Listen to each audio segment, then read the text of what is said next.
dear friends, it's Angelina and Dima from Walk in Nature World. And as you can see, the scenery behind us has changed, and now we're in a different region of Italy. After having a beautiful hiking experience in the province of Tuscany on the Via Francigena, now we're ready to start the new chapter in South Tyrol, in the mountains of Dolomites. We already spent a great couple of days here, in the National Park dello Stelvio in the village Graun, in the northern part of South Tyrol. We visited several places here and we'll show you some shots of it now. So our plan for Dolomites is to visit and to show you some of the most popular destinations like Sisida Mountain, Lago di Braies and Trecce di Lavaredo, etc. They're all on the top of the list of any hiker, and we would like to figure out ourselves whether they are really that cool as the people tell us. But also we're interested in visiting and doing some less known destinations and hikes, and discovering different valleys and national parks that Dolomites have to offer. This may be quite a big plan, but the great public transportation will help us to move from place to place. So we really have more time to explore. When we were only at the stage of planning the hikes in Dolomites, we've been considering different options. We learned that the only real long hikes called Alta Vias here, and they're the high mountain challenging routes. We already done one earlier this year, the Tour de Mont Blanc trail, which is very similar. And Alta Vias can be even more challenging with via ferratas on them, which are pretty dangerous to do with the heavy backpacks. And also there are little to no places to camp here because of the difficult terrain, so we couldn't really consider doing them. But unfortunately there aren't any alternative easier trails around the valleys, without getting too high up in mountains. So the only solution we found how to still hike around the Dolomites and see at least a part of them is doing 1 or 2 day hikes in the valleys. We're going to create the series of hiking where we'll unite all the day hikes we'll do on this trip. So this may be a bit of a new format for us, but we hope it won't be less interesting and exciting for you. And we want to start the series in the National Park dello Stelvio, where we're now. We hope to find some beautiful hiking ideas here and discover it together. So let's get started!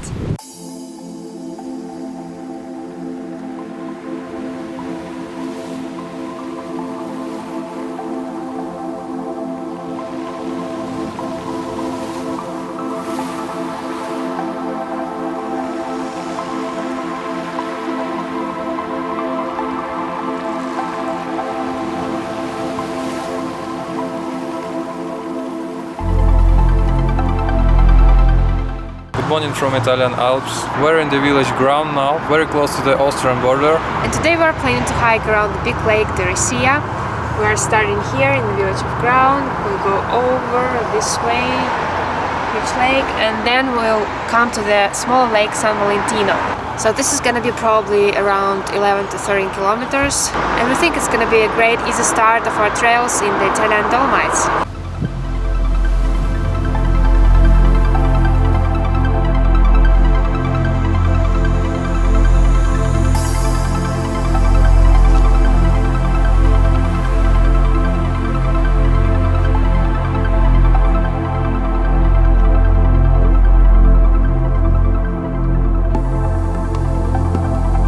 One of the interesting facts about this place is that this bell tower, as you can see, was forming the part of the village, actually village Graun, but in the years of 60s in the 20th century, this tower has been drowned together with the part of the village, actually.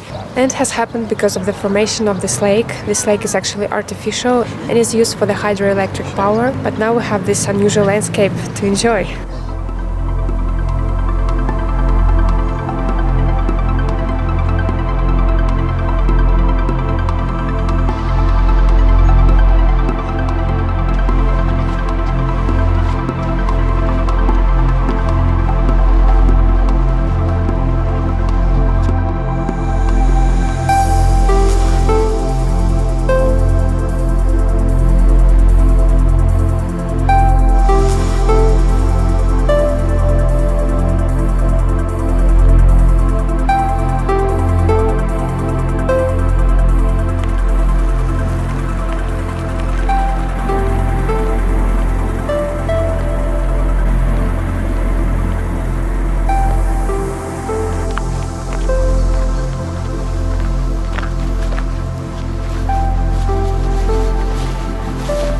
Today is quite warm and sunny day, but it's been the rare case the last several days.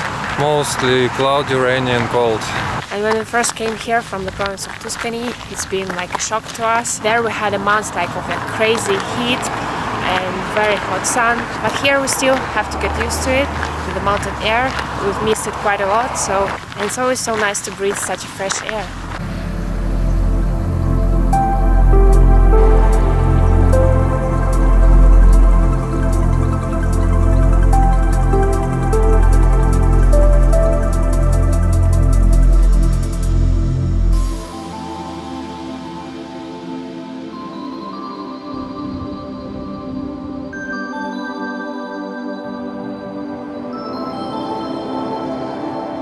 On this lake there are lots of sports that you can practice, like surf paddling, windsurfing. Also you can probably rent a boat and go around the lake. And also there is a ferry that makes the guided tours on the lake as well. So that's nice to know.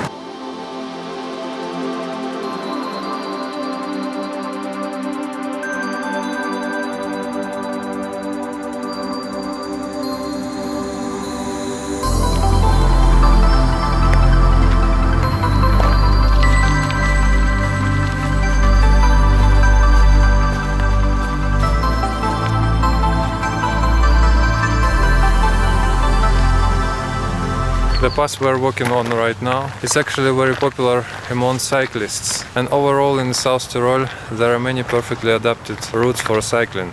There are more than 5 destinations and long routes to choose from, some starting from Austria, some starting from Switzerland and going all the way to the city Bolzano, Merano and Brixen and further in the mountains. So this may actually be a great option for the bike touring. Also, if you don't have your own bike with you can rent a bike here very easily. There is lots of rental points here, and as far as we know you can buy a bike pass like for a week or months or as long as you need to, and then it will be cheaper for you. So it's very nice.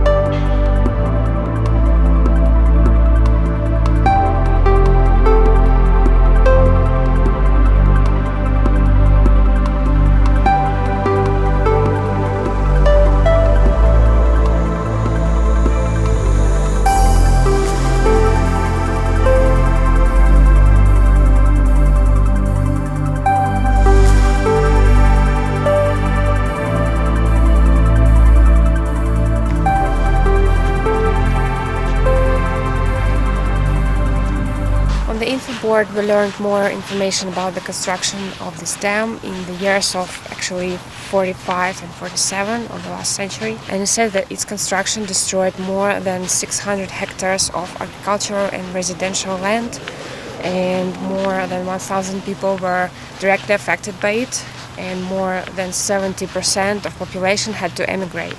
So this really makes a question whether it was worth building or not.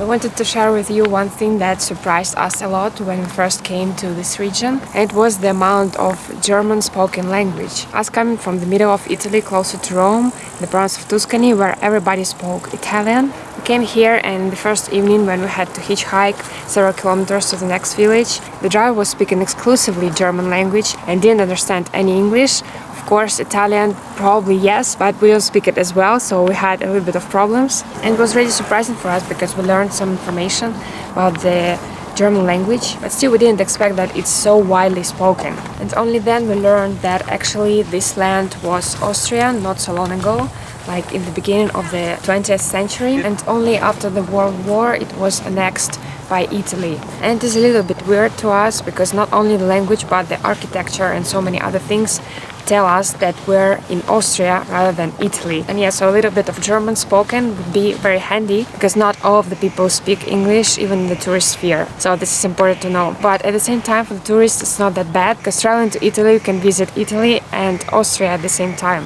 which is not that bad.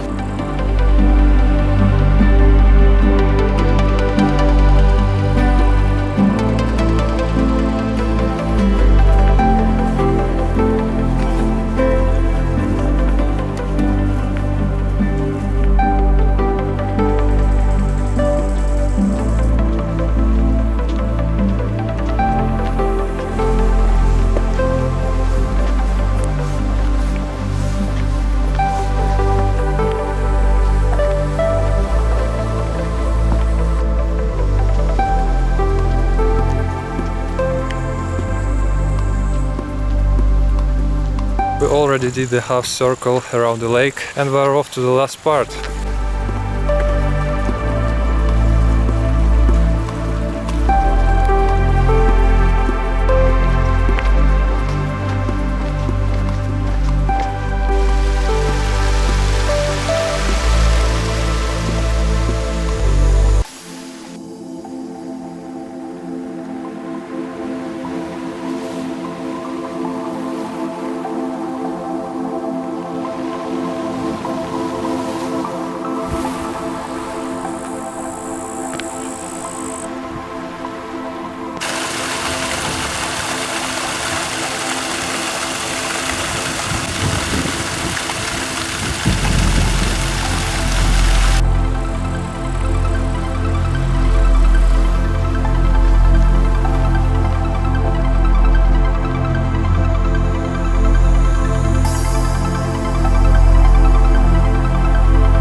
Now we finished the whole circuit around the Lake Resia. We're in the village San Valentin, and now we're out to discover another smaller lake, Haidersee.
have never seen such an innovative bench like this one, protected from wind, you see from all sides and also from some rain as well probably, and you can rotate it.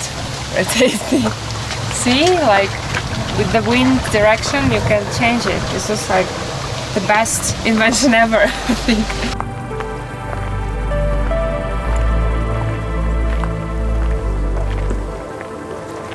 There are so many benches and picnic sites all around the lakes, and we like it a lot because you can stop at any place you like, have a snack or just chill out.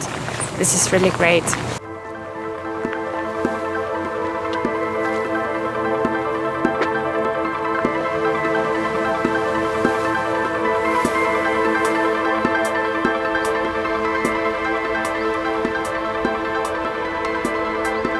The weather got worse at the end of the hike. Now it's drizzling rain, quite a lot of clouds. But it's fine as far as it's not pouring rain. The only thing we don't like is that the light is gone, like the good lighting. Because with the sun it's different, of course, it's more beautiful. But maybe there are several rays of sun right now and maybe it's not all lost. But yeah, I really like this lake. It's more natural, like, and quieter. It's less traffic, like bicycle traffic. And yeah, it's so nice.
So we have finished our trail for today. It's been really nice. We did around 13 kilometers and mostly the trail is very easy. Exactly, it is very flat, and all the way from the village Graun to the half circle of the lake, it was all flat.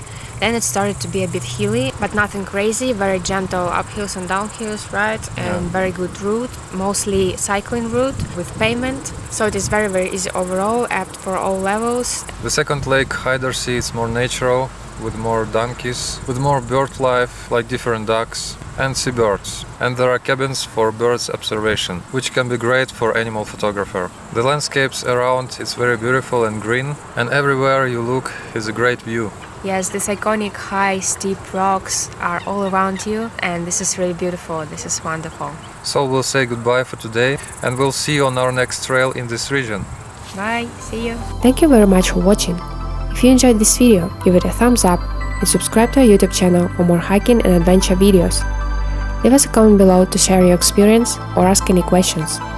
Follow us on Instagram and Facebook to stay up to date, and visit our website walkingnatureworld.com for the detailed hike reports with pictures and maps. Hope you're having a great day, and we'll see you very soon in our next video. Bye!